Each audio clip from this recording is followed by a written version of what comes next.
बिहार के पूर्व मुख्यमंत्री और हिंदुस्तानी अवाम मोर्चा के सुप्रीमो जीतन राम मांझी अपनी पार्टी का अलग घोषणा पत्र लेकर आएंगे। दलितों को न्याय व्यवस्था और निजी नौकरियों में आरक्षण देने की बात इसमें शामिल होगी। जीतन राम मांझी का कहना है कि इन मुद्दों पर नीतीश कुमार सहमत हों या ना हों, लेकिन वो अपने घोषणा पत्र में इन्हें शामिल करके सरकार बनने के बाद इन्हें लागू जरूर करवाएंगे। जीतन राम मांझी खुद इमामगंज विधानसभा से चुनाव लड़ रहे हैं, जबकि उनकी समधिन ज्योति मांझी बाराचट्टी से और दामाद देवेंद्र मांझी भी हम पार्टी से चुनावी मैदान में हैं। हमारे सहयोगी रविशंजन शुक्ला ने उनसे बात की। मांझी सर, ये बताइए कि आपका लोक जनशक्ति पार्टी के साथ में क्या 36 का आंकड़ा है? देखिए, राजनीति में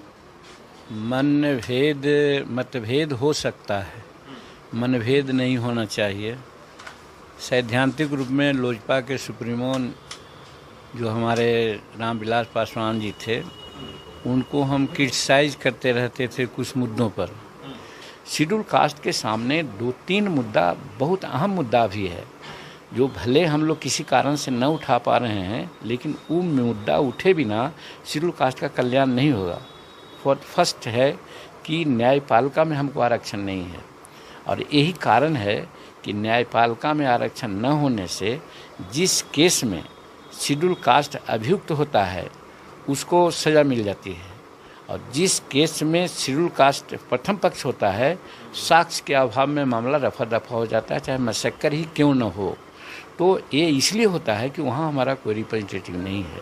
इसलिए हम लोगों का एकदम बर्निंग मुद्दा है कि जब तक न्यायपालिका में हमारा आरक्षण नहीं होगा तब तक कुछ नहीं होगा। इस मानने में माननीय हमारे रामविलास पासवान जी ने कभी कुछ नहीं कहा, और आज ऐसा कम करते जा रहे हैं लोग कि आज 15-20% सरकारी सेवाएं रह गई, बाकी सारी सेवाएं प्राइवेट क्षेत्र में चली गई, और प्राइवेट क्षेत्र में आरक्षण नहीं है।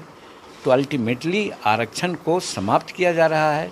ये बात हम शेड्यूल कास्ट चाहे कोई भी पार्टी में रहे हों, पार्टी के मैनिफेस्टो के आधार पर हम लोग लगे रहते हैं, लेकिन ये हम लोग का कॉमन मुद्दा है। तो नीतीश कुमार हैं उसके समर्थन में? अब समर्थन में रहें या नहीं रहें, हम उनके पार्टी में नहीं मिले हैं, हम उनके एलाइज के रूप में, उनका सहयोगी के रूप में हम हैं।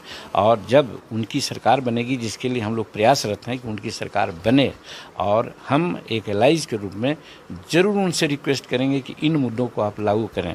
विपक्षी कह रहे हैं कि आपको नीतीश कुमार ज़्यादा वेटेज दे रहे हैं, जबकि आपके पास में जनाधार कम है, लेकिन आपको ज़्यादा सीटें दे दी गई हैं, 7 सीटें दे दी गई हैं। अब वो कैसे कहते हैं? जब हम 2015 में थे तो हमको तो 21 सीट मिली थी, तो उसमें मेरा जनाधार कहाँ था, और आज मेरा जनाधार कहाँ कह सके। ये 7 सीटों में से 3 सीटें आपके खुद आप लड़ रहे हैं, आपकी समधिन लड़ रही है, आपके दामाद लड़ रहे हैं। तो आप अपनी सीट की जिम्मेदारी के साथ में समधिन और दामाद को भी पूरा जो उनका प्रचार है वो भी आप करेंगे, अपनी पार्टी का भी प्रचार करेंगे। ये सब कैसे होगा? ये सब आप लोगों के दिमाग का एक उपज है।